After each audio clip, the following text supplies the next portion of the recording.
海葵风台伫站8点对高雄的主管区出海哦，透早又搁对左营登陆。风台扫过高压电线，造成高雄有68000外户失电，将近200丛的路树拢倒去，树啊搁甲厝顶地歹，损害是真严重哦。这风台威力是真惊人。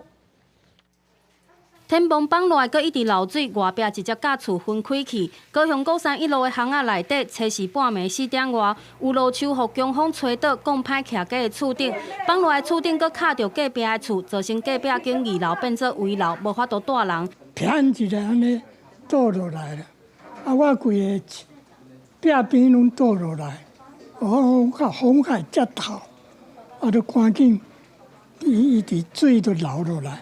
1楼、2楼4架漏水，木造的地板甲壁随时可能倒落。里长通报社会局甲厝主协商后续安置。风台海葵初时半暝4点外2度登陆高雄，一透早高雄市区乱七八糟，左营海军灌村内底倒去的路树甲长机全挡伫路面，汽机车真歹通行。12点外好，风才开始咧降安尼降，降，才咧树啊规个边甲规个规死架，来到阮的早天。 会使到4点外，还佫真大咧。